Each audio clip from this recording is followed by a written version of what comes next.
Olá, meu amigo, minha amiga, seja mais uma vez bem-vindos aqui ao nosso canal. Uma boa semana a todos. Vamos começar aí mais uma luta, mais uma guerra, né, de sobrevivência, de conseguir superar todas as batalhas que aparecem na nossa vida. Por isso agradecemos sempre a Deus e pedimos para que nós tenhamos força, né? Pessoal, o que faz com que a pessoa não tenha mais direito a um benefício do INSS? Esse é o assunto que nós vamos discutir aqui no vídeo e vamos trazer aí conhecimento, vamos tirar dúvidas, trazer esclarecimento para que você, por exemplo, que tem alguma dúvida, que está precisando do INSS, ou mesmo você que tem um benefício e de repente você perde completamente o direito a esse benefício, como fazer? Por que tudo isso acontece? Então é muito importante você acompanhar esse vídeo com muita atenção até o final. Você que está chegando a primeira vez aqui no canal, aproveite todos os nossos conteúdos já postados, tá? São conteúdos que já ajudaram muita gente, eu tenho certeza que vão ajudar você também. Bom, se você nunca recolheu contribuições para o INSS, olha só, você não tem direito à concessão de um benefício, por exemplo, de aposentadoria por invalidez, de auxílio-doença, que são os benefícios mais pedidos, né, por incapacidade. Mas há uma possibilidade de você ter direito a uma concessão aí de um benefício que é assistencial, por exemplo, o benefício de prestação continuada. Ou tem alguns outros benefícios, por exemplo, Auxílio Brasil, Bolsa Família, que você também tem direito, tá? Quando a pessoa ela não tem a condição de segurado, ela não tem direito a benefício do INSS. E o que é isso? Basicamente é quando você deixa de contribuir para o INSS, tá? Mas não é só isso, tem também o período de graça que nós vamos falar. Esse período de graça é aquele que, por exemplo, você perdeu um emprego, você continua por um período tendo direito a benefício do INSS, tá? Mas para você ter direito, você tem que ter pago pelo menos 12 contribuições. E esse período de graça, ele costuma ser de 12 meses, mas pode aumentar, pode ser muito maior do que isso. Olha que informação importante que as pessoas geralmente não sabem, tá?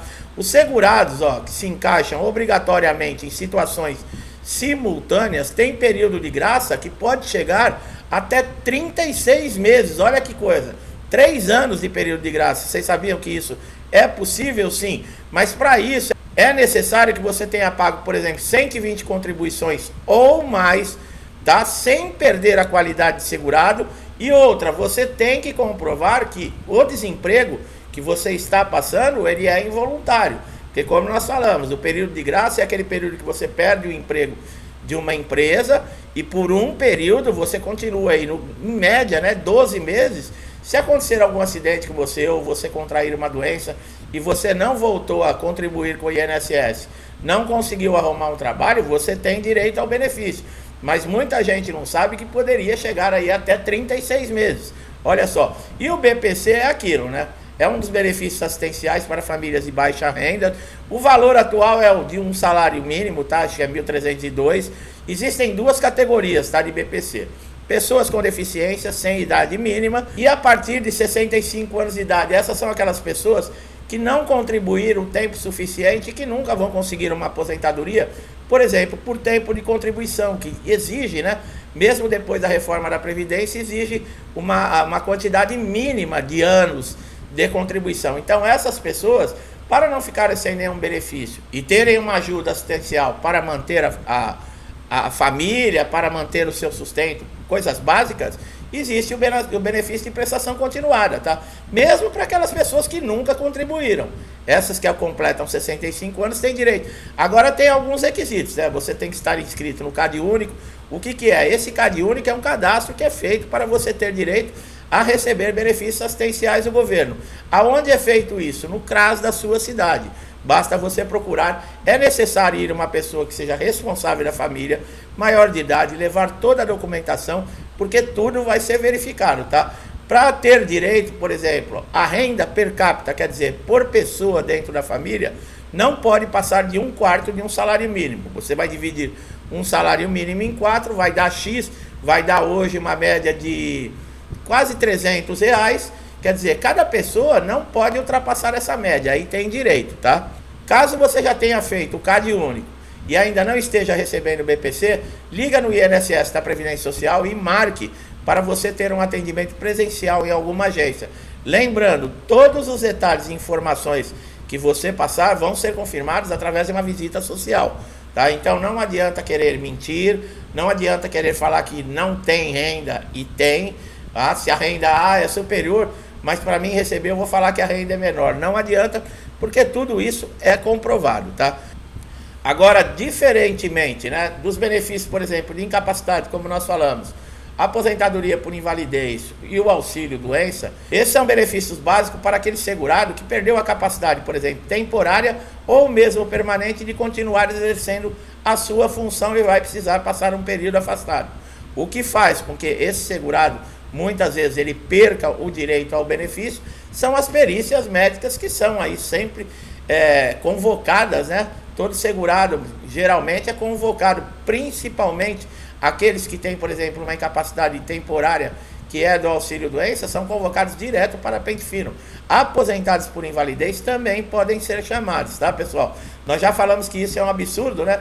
Porque já que o INSS reconhece que a pessoa está inválido para a sua função ou para qualquer outro tipo de função, ela chamar, por exemplo, uma pessoa para participar de uma reabilitação profissional. Quer dizer, considera inválido, mas ao mesmo tempo não é inválido para a reabilitação profissional. O INSS alega que, por exemplo, os aposentados por invalidez, eles podem sim ter, por exemplo, uma melhora, tá, na sequela ou na doença que gerou esse benefício de incapacidade permanente. Tudo bem, eles têm razão, mas dão exemplos ridículos, né? Quando nós já falamos aqui, uma mulher que foi aposentada e estava grávida, porque teve um problema de pressão, né? A pressão subiu demais na gravidez, o INSS aposentou essa mulher. Quando terminou a gravidez, ela voltou a pressão ao normal, porque acho que é eclâmpsia o nome, algo assim. E a pressão regularizou. Aí o INSS dá isso como exemplo, como se todo aposentado por invalidez, o problema fosse uma gravidez, tá? Ou então um probleminha simples que passa um tempo. Existem pessoas que chegam aí nas perícias, né, do INSS, muitas vezes de maca, de ambulância. Outros, o INSS tem que fazer a perícia no local, na moradia da pessoa. Por quê? Porque não tem condições nem de levantar de uma cama. Aqueles que recebem 25% para pagar um cuidador, se já estão recebendo esses 25%, é porque não tem condições de se manterem sozinhos. E muitas vezes o aposentado por invalidez, ele é uma pessoa que não tem mais família, ou então a família mora em outro estado, mora em outro lugar muito distante e ele vive sozinho.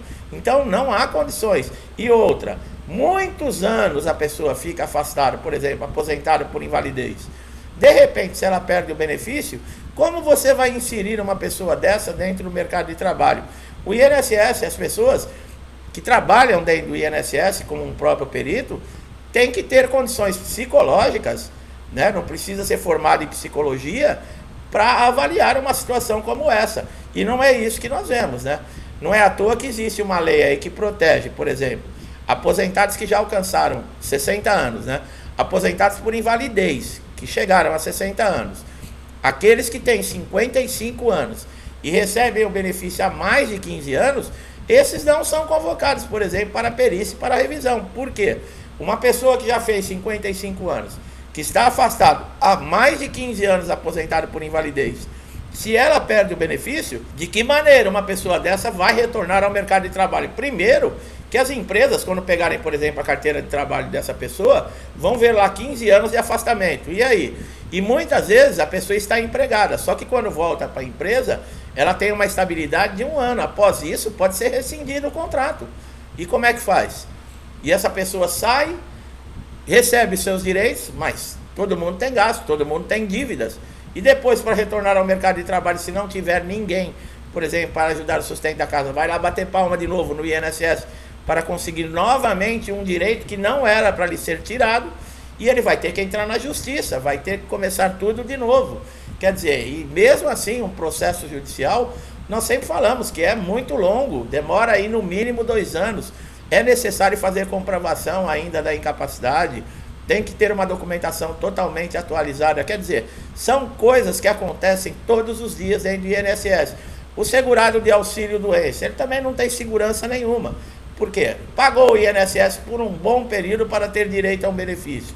Para conseguir passar muitas vezes numa perícia, às vezes a lesão não é, por exemplo, assim, perceptível externamente. E se você não chegar sem um braço, sem uma perna ou deitado numa maca, muitas vezes o perito acha que você está tentando fraudar, que você não está querendo trabalhar, e muitas vezes ofende esse segurado, como nós já cansamos de falar. Se houver qualquer ofensa pessoal de baixo calão, palavras de baixo calão, processe o perito do INSS. Você tem todo o direito a danos morais. Só que é aquele negócio, né? Você vai ter que provar que o perito realmente lhe ofendeu, que ele perdeu a ética, tá? Você também pode fazer uma reclamação no Conselho Regional de Medicina, mas você tem que ter, por exemplo, uma gravação do áudio, uma gravação da perícia ou mesmo uma testemunha para comprovar que houve aí esse dano moral, tá? Mas é assim que funciona. Aí passa na perícia, geralmente aí 4 meses de afastamento, tem que participar de novo de uma nova perícia, muitas vezes porque fez um pedido de prorrogação. Só que as prorrogações não são eternas. Você pode fazer 3 vezes esse pedido de prorrogação. Depois já começa a ficar complicado, porque se você tiver que fazer, por exemplo, um novo pedido, vai haver uma perícia conclusiva para saber se você ainda continua tendo direito a uma prorrogação ou não. Caso não tenha, você tem que preencher um requerimento. O INSS tem prazo para dar respostas para esses recursos. Geralmente é de 30 dias, mas pergunta para mim se o INSS respeita esses prazos, não. E o segurado, muitas vezes, como nós falamos, ele não tem outra renda, ele não tem outro recurso, ele não tem ninguém, por exemplo, para assumir as responsabilidades das suas despesas dentro de casa, de uma vida de qualquer pessoa. Por exemplo, pagaram uma luz, pagaram uma água, muitas vezes pagaram um aluguel. Quantas vezes as pessoas são despejadas e são beneficiários do INSS que estão aí, por exemplo, com um processo na justiça, ou então até dentro do INSS mesmo. Por quê? Porque um perito indeferiu um benefício que a pessoa continuava tendo direito. Aí a pessoa é obrigada a entrar na justiça, passar anos de sofrimento e humilhação, porque muitas vezes vai ficar dependendo das outras pessoas. A justiça reconhece o direito, o INSS tem que pagar todos os atrasados e ainda entra com recurso. Quer dizer, alguma coisa tem que mudar nesse país, né, pessoal? Uma dessas decisões que nós estamos aguardando é do Superior Tribunal de Justiça, com relação a benefícios que foram concedidos judicialmente. O INSS, por exemplo, para, por exemplo, cessar esse benefício e os seus pagamentos, ele vai ter que entrar na justiça também e provar que esse segurado, ele não tem mais necessidade. Por quê? Porque ele teve uma recuperação, ele não precisa mais do benefício, mas com isso o INSS vai ter que provar isso também, através de documentos atualizados, através de muitos elementos para conseguir cessar um benefício judicial. E nós estamos aguardando aí essa decisão. Os ministros que já votaram nesse processo no Superior Tribunal de Justiça, votaram a favor aí aos segurados. Se der unanimidade, se todos votarem esse projeto virar lei, que o INSS, para cancelar um benefício judicial, também tem que entrar na justiça, vai ser uma das melhores notícias do ano aí de 2023 para todo segurado do INSS que tem benefício judicial, porque as injustiças vão acabar. Como é que pode um perito judicial passa um laudo para um juiz tem todo o trabalho de examinar a lei, de examinar toda a documentação, de examinar laudos, tudo certinho na justiça por anos. Depois de uma longa caminhada, o juiz reconhece o direito daquele segurado. 6 meses depois, esse segurado é convocado para um pente fino e o perito ali que está sentado numa salinha com ar-condicionado no INSS indefere, quer dizer, passa por cima da decisão do laudo judicial, passa por cima da lei, passa por cima da sentença do juiz. Quer dizer, não valeu de nada o processo. 6 meses depois, esse perito cancela. Quer dizer, alguma coisa tem que mudar. Meu amigo, minha amiga, como nós falamos no início do vídeo aqui, todo o conteúdo que você encontrar aqui é para ajudar você a resolver problemas dentro do INSS. Nós trazemos conhecimento, informação e atualização. Então, aproveite todos os nossos conteúdos. Gostou do nosso vídeo? Não deixe de dar um like, se inscreva no canal, ative o sininho de notificação para você sempre estar informado e atualizado com tudo que está acontecendo. Colocamos aqui conteúdos diários e pode ser aquela informação que vai ajudar você a resolver aquele problema de dias, de semanas, de meses, e você não acha uma solução. E nós vamos trazer aqui esse conhecimento para ajudar você. Meu amigo, minha amiga que me acompanha muito desde o início do canal aqui, eu sempre agradeço. Uma boa semana, que Deus abençoe a casa de vocês, a vida de vocês com saúde, com paz, com prosperidade, com muita harmonia. O mundo está precisando de muito amor, né, pessoal? Parece que as coisas estão ficando cada vez mais difíceis, né? Isso a nível de mundo, de planeta. Mas nós temos fé em Deus aí, que tudo vai caminhar para o bem. O bem sempre vence o mal. Eu deixo a todos vocês um forte abraço e até os próximos vídeos.